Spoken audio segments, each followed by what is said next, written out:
प्यारे बच्चों, आइए आज आप जानेंगे कूलाम के नियम।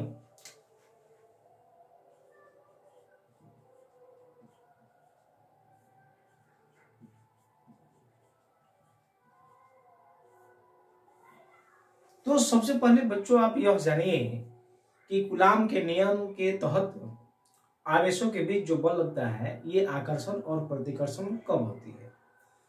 बच्चों, जब आवेश सजातीय हो यानी कि दोनों आवेश धनात्मक हो या दोनों आवेश ऋणात्मक हो, ऐसी स्थिति में दोनों आवेशों के बीच प्रतिकर्षण बल लगेगा। तो यहाँ डायग्राम के माध्यम से आप दिखा सकते हैं, ये पॉजिटिव चार्ज, यह पॉजिटिव चार्ज, यह नेगेटिव चार्ज, यह नेगेटिव चार्ज।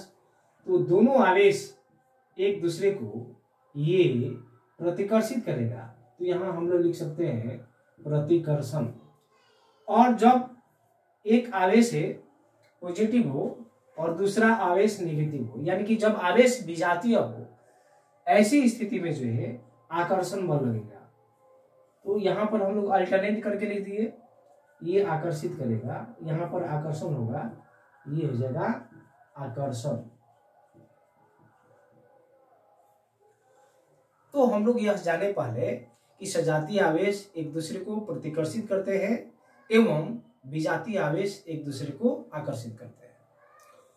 बच्चों, आवेशों के बीच जो बल लगते हैं, चाहे आकर्षण बल लग रहा हो चाहे प्रतिकर्षण बल लग रहा हो, ये आकर्षण या प्रतिकर्षण बल निम्न तीन बातों पर निर्भर करता है।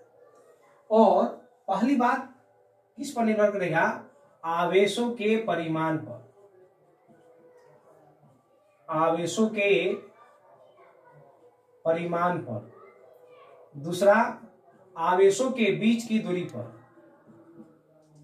आवेशों के बीच की दूरी पर। और तीसरा, माध्यम की प्रकृति पर। माध्यम की प्रकृति का मतलब क्या हुआ? मतलब कि आवेश को किस तरह के माध्यम में रखे हैं, हवा में आप रखे हैं, या आवेश को आप पानी में रखे हैं, आवेश को आप बालू में रखे हैं, आवेश को आप कांच के लिए ले रहे हैं, किस तरह का माध्यम है, वह हो गया माध्यम की प्रकृति। तो आकर्षण या जो प्रतिकर्षण बल है ये तीन बात पर निर्भर करते हैं: आवेश के परिमाण, आवेशों के बीच की दूरी एवं माध्यम की प्रकृति पर। आइए आवेश की ये कूलाम के नियम जो है हम लोग दो स्टेटमेंट में लिखते हैं। इन दोनों स्टेटमेंट को बारी बारी से हम लोग समझते हैं।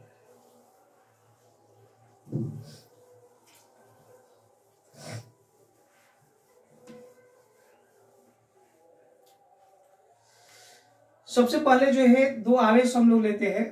ये आवेश हम लोग ले लिए Q1 और दूसरा आवेश हम लोग ले लिए Q2, और दोनों आवेशों के बीच की दूरी हम लोग मान लेते हैं R। पहली बात, इन दोनों आवेशों के बीच आकर्षण या प्रतिकर्षण, जब दोनों आवेश सजातीय होंगे तो प्रतिकर्षण बल लगेगा, और दोनों आवेश विजातीय होंगे यानी कि एक पॉजिटिव एक है नेगेटिव, तो आकर्षण बल लगेगा। तो दोनों आवेशों के बीच आकर्षण या प्रतिकर्षण बल का मान तो हम लोग मान लेते हैं F। यह बल का जो मान होगा दोनों आवेशों के परिमाणों के गुणनफल के समानुपाती होता है। तो हम लोग लिख सकते हैं F समानुपाती Q1 Q2, और यहां पर हम लोग ले लिए परिमाण, मॉड ले लेंगे। दूसरा, दोनों आवेश के बीच लगने वाला जो आकर्षण या प्रतिकर्षण बल है, ये आकर्षण या प्रतिकर्षण बल दोनों आवेशों के बीच की दूरी के वर्ग के व्युत्क्रमानुपाती होता है। तो हम लोग इसे मैथमेटिकली आप लिख सकते हैं 1/r²। ये इक्वेशन आप मान लीजिए फर्स्ट, और ये इक्वेशन मान लीजिए हम लोग सेकेंड। हम लोग लिख सकते हैं 1 और 2 से दोनों के एक साथ लाएंगे तो आप लिख पाएंगे F समानुपाती Q1 Q2 अपॉन R², और इस समानुपाती को हटाएंगे तो एक नियतांक देंगे, कांस्टेंट देंगे। हम लोग लिख सकते हैं F, ये हो जाएगा K Q1 Q2 ये मॉड लिए अपॉन आर स्क्वायर। यहां पर जो के है यह एक नियतांक है और प्रयोग से इस नियतांक का मान हम लोग लिख पाते हैं के बराबर 1/4 और ये होता है एप्सिलॉन। और एप्सिलॉन बराबर होता है epsilon not into epsilon R. जब यह मान हम लोग यहाँ रखेंगे तो हम लोग लिख पाएंगे एफ इक्वल टू, अब इसकी जगह मान रखकर और यहाँ मान रखेंगे 1/4 epsilon not epsilon R Q1 Q2 mod upon R square. यह जो बल का फॉर्मूला है, चाहे आकर्षण या प्रतिकर्षण हो के बल के लिए हो, यह किसी भी माध्यम के लिए लागू होगा। किसी भी माध्यम के लिए जब दोनों आवेश Q1 और Q2 हवा या निर्वात में हो, ऐसी स्थिति में हवा या निर्वात के लिए जो एप्सिलॉन आर है ये हो जाता है 1। आप 1 रखेंगे यहाँ पर तो हम लोग लिख पाएंगे F equal to 1/4 epsilon not Q1 Q2 mod upon R square. ये फॉर्मूला हवा या निर्वात के केस में हम लोग यूज करते हैं और ये फॉर्मूला किसी भी माध्यम के लिए लागू होगा। बच्चों ये जो 1/4 एप्सिलॉन नॉट आप देख रहे हैं, इसका मान हम लोग निकाल सकते हैं। यह के इक्वल टू जो है आप यहाँ मान रखेंगे तो यहाँ पर जो 4 है, 4 को 4 रख दिए, पाई को 3.14 और यह जो एप्सिलॉन नॉट है इसका मान होता है 8.8854 इंटू 10⁻⁻12 फैराड पर मीटर। यह मान रख देंगे हम लोग यहाँ पर मान रख देते हैं 8.854 और ये 10⁻⁻12 फैराड पर मीटर। जब ये कैलकुलेट करेंगे तो ये अप्रोक्स लगभग जो है आपका मान आ जाएगा 9 × 10⁻9 न्यूटन मीटर स्क्वायर। अब न्यूटन के फॉर्म में यहाँ लिख देते हैं अपॉन ये हो जाएगा कूलाम स्क्वायर। इस तरह से हम लोग जब मान रखना चाहेंगे एफ की जगह तो हम लोग यहाँ पर रख पाएंगे 9 × 10⁻9 न्यूटन मीटर स्क्वायर प्रति coulomb square Q1 Q2 upon R square. यह फॉर्मूला जो है हवा या निर्वात के लिए लागू होगा। इसके लिए है ये हवा या निर्वात के लिए और F इक्वल टू, अब देखिए यहाँ पर जो हम लोग मान लिखे हैं अगर यहाँ पर रखेंगे तो नीचे में एप्सिलॉन आर रह पाएगा, तो आप यहाँ लिख सकते हैं 9 × 10⁻9 upon epsilon R newton metre square, ये coulomb square Q1 Q2 mod upon R square. यह जो फॉर्मूला है किसी भी माध्यम के लिए लागू हो जाएगा, किसी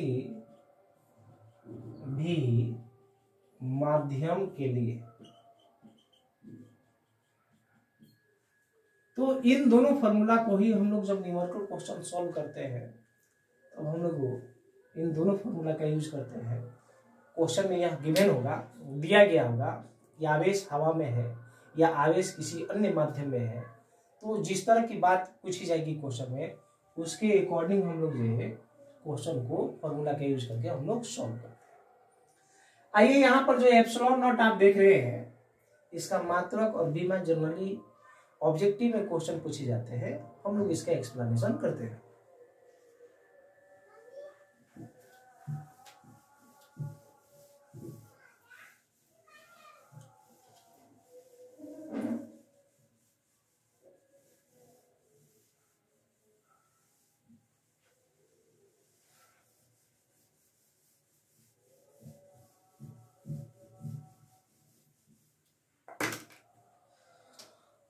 एप्सिलॉन नॉट का मात्रक,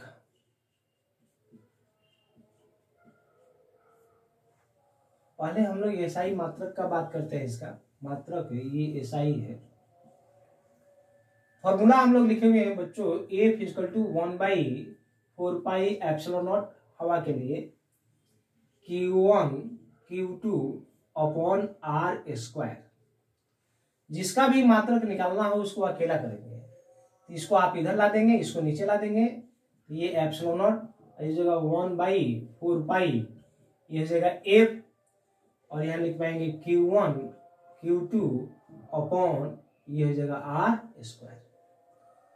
यहाँ देखिए आवेश से आवेश का मात्रक कुलाम, कुलाम इंटू कुलाम, ये कुलाम में स्क्वायर हो जाएगा, और ये 4 पाई तो कांस्टेंट है, इसका कुछ मात्रक होगा नहीं, और बल का मात्रक हो जाएगा न्यूटन, और ये दूरी है यहाँ स्क्वायर है तो ये जाएगा मीटर स्क्वायर। इस तरह से कुलाम स्क्वायर पर न्यूटन, ये जगह प्रति मीटर स्क्वायर, ये हो गया एप्सिलॉन नॉट का मात्रक। आइए एप्सिलॉन नॉट का बीमा देखिए, एप्सिलॉन नॉट का बीमा यहाँ देखते हैं बच्चों। ये फॉर्मूला है F = 1/4 epsilon not Q1 Q2 upon R square. जिसका बीमा लिखना है उसको अकेला कीजिए आप, तो इसको अकेले कर दिए, ये जगह 4 पाई F Q1 Q2 upon R square. आप जो ये एप्सिलॉन नॉट दिख रहे हैं इसको हम लोग बीमा लिखने के लिए स्क्वायर ब्रैकेट में देते हैं, बड़े कोष्ठ में देते हैं दोनों तरफ, तो ये बीमा हम लोग दे देंगे, ये हो गया। अब यहाँ 4 पाई ये कांस्टेंट है, और ये जो फोर्स है, फोर्स का डायमेंशन, बल का बीमा mLT के पावर ये -2, और ये आवेश के लिए AT और 2 है, तो हम लोग 2 बार यहाँ लिख दिए, और ये लेंथ का स्क्वायर है, यानी कि ये हो जाएगा L स्क्वायर। अब यहाँ पर आप हम लोग ऊपर में ऊपर वाले के साथ काम कर पाएंगे, मल्टीप्लाई करेंगे A स्क्वायर T स्क्वायर, और इस तरफ mLQ T के पावर -2। बीमा को नीचे नहीं लिखते हैं, सबको ऊपर लिख देंगे। आप ऊपर ले जाएंगे, यहाँ पावर कुछ नहीं, इसका मतलब 1 है, इसको ऊपर ले जाएंगे, m के पावर -1, l के पावर -3, और ये ऊपर जाएगा तो पॉजिटिव हो जाएगा। अब पहले से T स्क्वायर है, ये T के पावर 4 और a के पावर 2, इस तरह से हम लोग एप्सिलॉन नॉट का यहाँ पर बीमा लिख पाते हैं। तो अभी हम लोग बच्चों यह जाने कि कूलाम के नियम के तहत ये आकर्षण इनकी प्रतिकर्षण बल किस तरह से लगेगा। दूसरी बात, आकर्षण या प्रतिकर्षण बल का जो मान है किन किन बातों पर निर्भर करती है, तो 3 बातों पर निर्भर करती है। उसके बाद से ये जो बल है, ये बल का व्यंजक किस तरह से प्राप्त करेंगे उसके बारे में जाने, और साथ ही साथ एप्सिलॉन नॉट का एसआई मात्रक और एप्सिलॉन नॉट का बीमा हम लोग किस तरह से निकालेंगे इसके बारे में। बीमा आप रखने का प्रयास न कीजिए, बीमा को फॉर्मूला के आधार पर आप निकालने का प्रयास कीजिए, क्योंकि बहुत सारी आपको फिजिकल क्वांटिटीज है, भौतिक राशि है जिसका बीमा निकालना पड़ेगा, लिखना पड़ता है। तो आप रट पाएंगे तो ये मुश्किल हो जाएगा, गलती होने के चांस होगा, और फॉर्मूला के आधार पर लिखेंगे तो हम लोग सही रह पाएंगे। इसलिए फॉर्मूला के आधार पर बीमा लिखिए। तो ये हम लोग जाने कि ये इस तरह से बीमा हम लोग लिख पाते हैं।